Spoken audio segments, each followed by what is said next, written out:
أما بعد أعوذ بالله من الشيطان الرجيم بسم الله الرحمن الرحيم لا يؤمن أحدكم حتى أكون أحب إليه من والده وولده والناس أجمعين إن الله وملائكته يصلون على النبي يا أيها الذين آمنوا صلوا عليه وسلموا تسليما اللهم صل على سيدنا مولانا محمد وآله وسلم صلاة وسلام عليك يا سيدي يا رسول الله وعلى آلك وصحابك يا نبي الله۔ اللہ حضرت قرآن کریم کے اندر ارشاد فرماتا ہے کہ یا ایھا الذین آمنوا استعینوا بالصبر والصلاۃ، اے ایمان والو نماز کو قائم کرو۔ نماز ایک ایسی عبادت ہے کہ کافر اور مسلمان کے درمیان جو فرق رکھا گیا ہے وہ نماز کا ہے، اور نماز بندے کو خدا سے ملا دیتی ہے، لیکن نماز اس صورت میں پڑھی جائے کہ اس کے اندر اللہ اور اس کے رسول کی محبت جب بغیر ہو، جب اس کے اندر اللہ کی محبت ہو، اس کے رسول کی محبت ہو، تو گویا وہ نماز پھر نماز نہیں بلکہ وہ عشق نماز ہو جاتی ہے، وہ نماز عشق بن جاتی ہے۔ وہ اس طرح سے کہ جب بندہ نمازی نماز پڑھنے کے لیے کھڑا ہوتا ہے تو خلوص نیت کے ساتھ اپنے رب کے ہاتھ اٹھا کر کھڑا ہو، پھر حمد و ثنا کرے، اور پھر جب اتحیات میں بیٹھے پھر اللہ رب العزت فرماتا ہے کہ اے ایمان والو اب میرے نبی اور اس کی آل پر درود پڑھو، میرے نبی اور اس کی آل پر بولیے درود پڑھو۔ اب درود جو ہے نبی اور اس کی اولاد پر پڑھنے کا حکم دے رہا ہے، لیکن اس سے قبل جب ہم نے نیت باندھی نماز کی، تو اس نماز کے اندر جب ہم نے نیت باندھی تو اپنے ہاتھوں کو اٹھایا اور اس عہد سے اٹھایا کہ اے خدا اب ہم تیری ہی مسجود تیری ہی بارگاہ کے اندر عبادت کرتے ہیں، اب تجھے ہی سجدہ کریں گے۔ اب یہ ہاتھ اٹھ گئے، زمین سے اٹھ گئے، دنیا سے اٹھ گئے، اب صرف اور صرف مالک کے ہاں بند گئے، مالک کے سامنے اپنے ہاتھوں کو باندھ دیا۔ اب ہمارا یہ عہد ہے کہ اے مالک ہم صرف اور صرف تیرے ہو گئے، ہمارا ذہن تیری طرف ہے، ہمارا جو قلب ہے وہ بھی تیری طرف ہے، یہاں تک کہ ہمارے جسم کا ہر ایک اعضا اب وہ تیری طرف مائل ہو گیا۔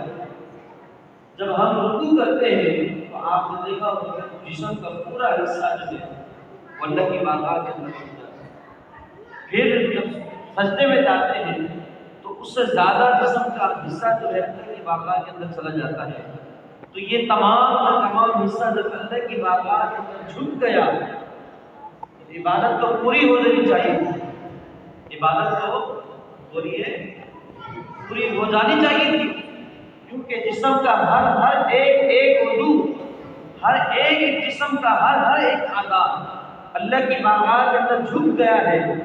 لیکن جب نماز ختم ہونے کی باری آتی ہے پھر مالک کہتا ہے کہ اب میرے نبی اور اس کی آل پر درود پڑھو،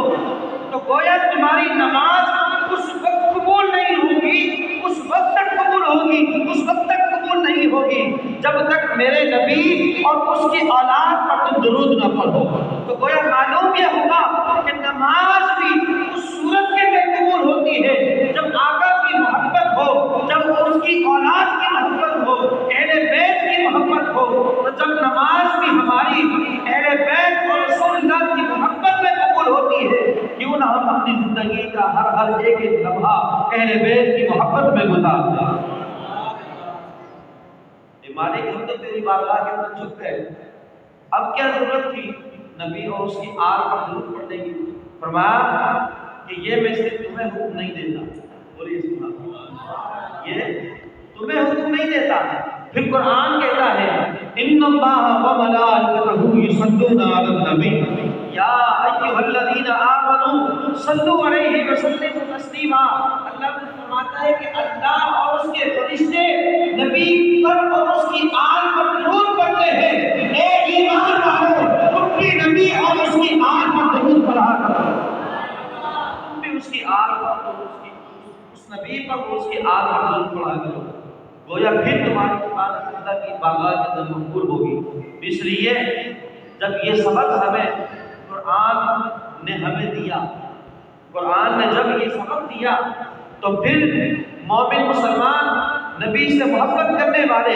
اہل بیت سے محبت کرنے والے جب بھی آقا کی میلاد کی محفل مناتے ہیں، اہل بیت کی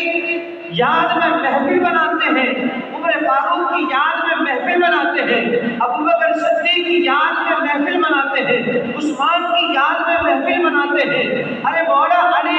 شیر خدا کی یاد میں محفل مناتے ہیں، حسین کی یاد میں محفل مناتے ہیں، لیکن اس کے آخر میں نبی اور اس کی آل پر درود پڑھتے ہیں۔ گویا اس لیے کہ عمل وہی قبول ہوگا کہ جس عمل کے اندر آقا اور اس کی اولاد کی محبت ہوگی، اہل بیت کی محبت ہوگی۔ اس لیے جب ہم نماز پڑھتے ہیں، نماز پڑھنے کے بعد اتحیات میں بیٹھ کر تشہد کے بعد پھر ہم نبی اور اس کی آل پر درود پڑھتے ہیں، گویا ہماری نماز اس وقت قبول ہوتی ہے کہ جب ہم نبی اور اس کی آل پر درود پڑھتے ہیں۔ تو کیوں نہ ہم ہر لمحہ آقا دو جہاں صلی اللہ علیہ وسلم کی بارگاہ کے اندر ہدیۃ السلام پڑھتے رہیں۔ اور حضرت علی کا رضا اللہ کریم کا عالم یہ ہے کہ ایک غزوہ کا موقع تھا کہ جب عرب کے اندر یہ ایک معمول بنا تھا کہ جب کوئی شخص کسی پر غالب آ جاتا، یعنی کہ جنگ کے اندر یا کسی بھی طرح سے کسی شخص پر غالب آ جاتا تو وہ جو ہار جاتا تھا جنگ کے اندر، جب وہ اس کی ضد میں آتا تھا تو عرب کے لوگ وہاں یہ تسلسل کے ساتھ یہ روایت تھی کہ اسے بے تحاشا طریقے سے تشدد کرتے ہیں۔ اگر کوئی کسی کی آڑ میں آ گیا یعنی کہ کوئی اس پر پتہ کر لیتا ہے تو پھر عرب کے لوگوں کا یہ مدیرہ تھا کہ وہ اپنے طاقت کو بھرپور آزماتے تھے، یہاں تک کہ تاریخ کے اندر لکھا ہے کہ جب کوئی قیدی ان کے پاس آتا تھا اس کو مارنے کے بعد اس کی لاشوں کو توڑنے لگا عرب کے لوگ، اور ان کی لاشوں کو توڑنے لگاتے تھے۔ اور اس طرح سے تشدد کا عالم یہ تھا کہ کسی کے کان کاٹ دیے، کسی کے ناک کاٹ دیے، لیکن اسلام ہمیں یہ سبق نہیں دیتا، دین اسلام ہمیں سبق یہ نہیں دیتا۔ لیکن جب حضرت علی کرم اللہ وجہ کریم جب غزوہ کے اندر جب آپ کو فتح نصیب ہوئی تو آپ کی ضد کے اندر، آپ کی تلوار کے اندر بھی ایک شخص آیا اور پھر وہاں پر یہ معمول تھا کہ کوئی شخص جو کسی کی ضد میں آ جائے تو اس کی کوشش ہوتی تھی کہ کوئی ایسا جملہ استعمال کر دیا جائے کہ یہ لوگ مجھ پر تشدد نہ کریں، ڈائریکٹ مجھے قتل کر دیں، کیونکہ قتل نہیں کریں گے، تشدد کریں گے تو تڑپا کر ماریں گے۔ تو اس لیے ان کا یہ وغیرہ تھا کہ جب کوئی کسی کی ضد میں آ جاتا تو پھر وہ کیا کرتا کہ وہ ایسے جملے استعمال کرتا کہ اگلے کو غصہ آتا، وہ اپنی تلوار نکال کر ایک ہی لمحے کے اندر اس کی گردن قلم کر دیتا، قصہ ہی ختم ہو جاتا۔ وہ اس وجہ سے کرتے تھے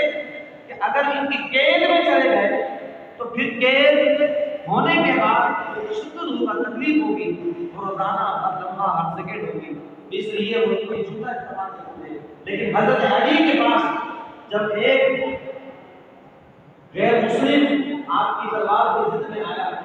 اور اس نے سوچا کہ اب تو میں علی کی تلوار کی ضد میں آ چکا ہوں، علی تو وہ ہے جس نے خیبر کے دروازے کو اٹھا کے بندے کیا، علی تو وہ ہے۔ تو ہوا کیا؟ ہوا یہ کہ جب وہ ضد میں آیا تو اس نے نازیبہ کوئی حرکت کی الیاذ باللہ کہ جس کو میں بیان نہیں کروں۔ کیونکہ ہم اہل بیت کی جوتوں کی مٹی برابر بھی نہیں، ہم یہ سوچ بھی نہیں سکتے، اس لیے جو جملہ استعمال کیا، جو حرکت کی ہے اس کو میں بیان نہیں کرتی۔ کیونکہ اہل سنت والجماعت کی مسلک جو ہے اہل بیت کی محبت کے اندر کوئی نازیبہ الفاظ استعمال نہیں کرتے، نازیبہ گفتگو نہیں کرتے ہیں۔ جب اس نے نازیب حرکت کی تو حضرت علی نے جب اس کی طرف نگاہ اٹھائی تو وہ شخص یہ دیکھ کہ اب وہ اس انتظار میں تھا کہ علی کی تلوار میری گردن پہ چلے گی اور مجھے علی قتل کر دیں گے، مجھے واسطے جہنم کر دیں گے۔ اتنی دیر میں حضرت علی کرم اللہ وجہ قریب اپنی تلوار کو دوبارہ اپنی شمشیر کے طرف دیتے ہیں۔ جب تلوار کو رکھ کر پیچھے ہٹ جاتے ہیں، اب وہ شخص کہتا ہے اے علی، میں تو تیری ضد میں آ چکا ہوں، اب تو میں تیری قید میں ہوں، تو مجھ پر غالب آ چکا ہے، لیکن تو نے جو مجھے معاف کیوں کر دیا ہے؟ تو سنیے، علی کہتے ہیں جو پہلے میں جنگ لڑ رہا تھا وہ اللہ کی رضا کے خاطر لڑ رہا تھا، لیکن اب جو تو نے نازیب گفتگو کی ہے، نازیب ارکان کی ہے، وہ میری ذات کے لیے کی ہے۔ گویا میں اپنی ذات کے لیے کسی کو قتل نہیں کروں گا، اگر میں قتل کروں گا یا تو مصطفیٰ کی محبت کے اندر یا تو اللہ کی رضا کو حاصل کرنے کے لیے۔ اب وہ شخص دیکھنے لگا کہ ارے اسلام یہ دعوت دیتا ہے، اسلام ایسی ترغیب دیتا ہے، اتنا پیارا دین ہے، اتنا پیارا دین ہے۔ علی کے قدموں میں گر گیا، کلمہ پڑھ کے مسلمان ہو گیا۔ حضرت علی نے کہا کہ جب اس نے دیکھا کہ یہ اسلام اتنا پیارا ہے کہ ایک شخص کو معاف کر دیا گیا، ایک قیدی ہے، اپنی تمام ہوش و حواس سے بیٹھا ہے، اب اسے معاف کر دیا گیا تو اس قیدی کو بھی معاف کر دیا گیا۔ اب وہ یہ کہتا ہے کہ یہ دین اسلام بڑا حق ہے، یہ دین اسلام بڑا حق ہے، وہ کلمہ پڑھتا ہے، مسلمان ہو جاتا ہے۔ تو یہ ہے نبی علیہ السلام کا دین۔ اس دین کو بچانے کے لیے امام حسین نے کربلا کے میدان میں اپنی جان کا نذرانہ کیا، اپنی جان کا نذرانہ کیا۔ ایک ہوتا نا کہ کوئی سخی ہوتا نا کہ یہ اٹھا کے اللہ کی راہ میں دے دیا، یہ اٹھا کے اللہ کی راہ میں دے دیا، یہ اٹھا کے دے دیا، لیکن حسین تو وہ ہے، مال تو مال کیا، جانوں کے نذرانے اتنے دیے، اتنے جانوں کے نذرانے دیے، یہاں تک کہ ننھا علی اصغر کو بھی اللہ کی بارگاہ میں اندر قربان کر دیا۔ تو یہ ہے دین اسلام۔ اس دین کو بچانے کے لیے امام حسین نے کربلا کے میدان میں اپنے سر کو جھکایا نہیں، بلکہ سر کو اللہ کی بارگاہ کے اندر جھکایا۔ وہ سر صرف رب کی بارگاہ کے اندر جھکتے ہیں جو اللہ اور اس کے رسول کی تابعداری کرتے ہیں۔ اللہ ان کی بارگاہ میں دعا ہے کہ اللہ تعالیٰ ہمیں حضور علیہ السلام کی تعلیمات اور ان کی سنت کی توفیق عطا فرمائے۔ واخر دعوانا الحمدللہ رب العالمین۔ تمام حضرات کھڑے ہو جائیں، درود و سلام۔